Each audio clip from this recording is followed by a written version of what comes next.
नमस्कार मिठुर पाकशालाय सबाइके स्वागत जानाई। आज आमी आपनादेरके तैरी करे देखाबो बेगुन दिए मुरगिर मांसेर एकटी रेसिपि। এই রেসিপিটা আপনারা অনেকেই হয়তো খুব ভালো রান্না করেন, কিন্তু আমি কিভাবে এই রান্নাটা করে থাকি সেটাই আমি আজকে আপনাদের সঙ্গে শেয়ার করব। না টেনে পুরো ভিডিওটি দেখতে থাকুন। আর চ্যানেলে নতুন হয়ে থাকলে সাবস্ক্রাইব করার অনুরোধ রইল।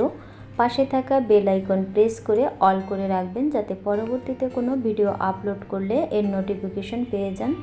চলুন তাহলে দেখে নেওয়া যাক আমার আজকের এই রেসিপিটা। 1 কেজি 200 গ্রাম মুরগির মাংস নিয়েছি, আর মাংস ভালো করে পরিষ্কার করে ধুয়ে তারপর জল ঝরিয়ে নিয়েছি।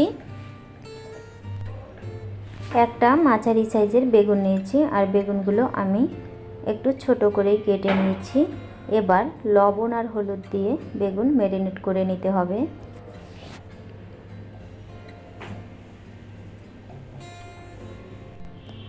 এবার চলে যাচ্ছি মূল রান্নায়। প্যান গরম করে নিয়েছি, এখন এতে দিয়ে দেব সাদা তেল 1 টেবিল চামচ।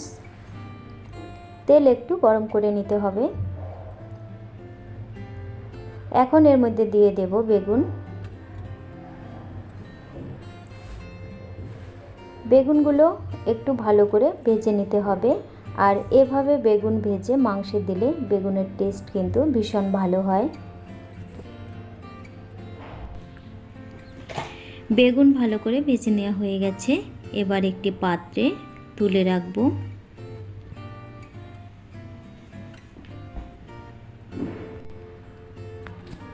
প্যানে এখন দিয়ে দিলাম 6 টেবিল চামচ সাদা তেল। তেল একটু গরম হলে এতে ফোড়ন দিয়ে দেব একটা তেজপাতা, ছোট এক টুকরা দারুচিনি, 3টা এলাচটা আমি ফাটিয়ে নিয়েছি, আর 1 চা চামচ গোটা জিরে। এবার ফোড়নের মশলা একটু নেড়ে চেড়ে নিতে হবে। ফোড়নের মশলা থেকে খুব সুন্দর একটা ঘ্রাণ বেরিয়েছে। এখন এতে দিয়ে দেব পেঁয়াজ। 1 কাপ পেঁয়াজ আমি থেতো করে নিয়েছি। এবার পেঁয়াজ ব্রাউন করে ভেজে নিতে হবে। পেঁয়াজের পরিমাণটা আমি একটু বেশিই দিয়েছি, আপনারা চাইলে একটু কমেও দিতে পারেন। পেঁয়াজ ভাজা হয়ে গেছে, এখন এর মধ্যে অ্যাড করে দিচ্ছি বাটা মশলা। 1 টেবিল চামচ আদা বাটা, 1 টেবিল চামচ রসুন বাটা, 1 টেবিল চামচ জিরে বাটা, আর 1 টেবিল চামচ ধনে বাটা। 2 চা চামচের মতো দিয়ে দিলাম শুকনা মরিচ গুঁড়া। মরিচ একটু ঝাল বিদায় আমি একটু কম ব্যবহার করছি। 1 চা চামচ লবণ, আর 1 চা চামচ হলুদ গুঁড়া। এবার মশলা ভালো করে ভেজে নিতে হবে। মশলা থেকে কাঁচা গন্ধ চলে গেছে, এখন এতে দিয়ে দেব টমেটো। একটা টমেটো আমি ছোট টুকরো করে কেটে নিয়েছি। মশলার সঙ্গে আরও 2 মিনিট কষিয়ে নেব। সামান্য পরিমাণে একটু গরম জল অ্যাড করব, এতে করে টমেটো খুব তাড়াতাড়ি গলে যাবে।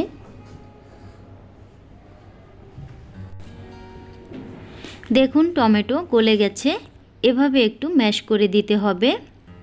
আর মশলাও ভালো করে কষিয়ে নেওয়া হয়ে গেছে, মশলা থেকে তেল ছেড়ে দিয়েছে। এবার আমি মশলার মধ্যে দিয়ে দেব মাংস।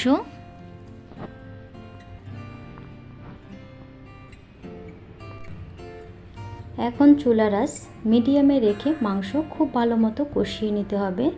মাংস যত ভালো কষানো হবে খেতেও কিন্তু ততটাই ভালো লাগবে। বারে বারে নেড়ে চেড়ে কষাতে হবে, যাতে নিচ থেকে লেগে না যায়।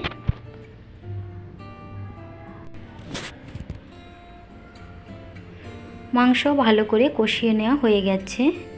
এখন আমি মাংসে অ্যাড করব গরম জল। এই সময় ঠান্ডা জল দেওয়া যাবে না, তাহলে মাংসের টেস্ট ভালো আসবে না। মোট আমি 1.5 কাপ পরিমাণ জল দিয়ে দিলাম। যদি আপনারা ঝোলের পরিমাণ বেশি রাখতে চান সেক্ষেত্রে 2 কাপ জল দিতে পারেন।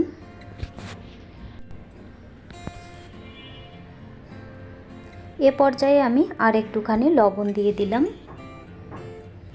একটু মিশিয়ে নিতে হবে। এরপর আমি চুলার আঁচ লো করে দিয়ে ঢাকা দিয়ে রান্না করব 30 মিনিটের মতো।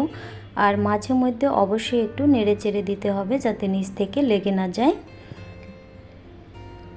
ফিরে এলাম 30 মিনিট পরে। এবার আমি আপনাদেরকে দেখিয়ে দেই ঝোলের পরিমাণ কেমন রয়েছে।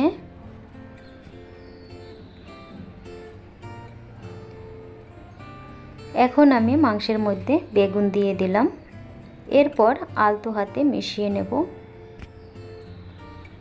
এইভাবে মাংসের সাথে বেগুন দিয়ে রান্না করলে খেতে কিন্তু বেশি টেস্ট হয়।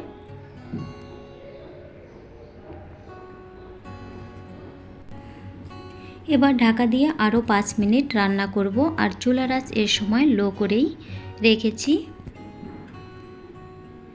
ফিরে এলাম 5 মিনিট পরে।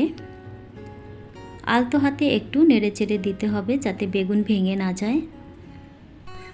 সব শেষে অ্যাড করে দেব 1 চা চামচ গরম মশলা বাটা। সবখানে ভালো করে মিশিয়ে দিতে হবে।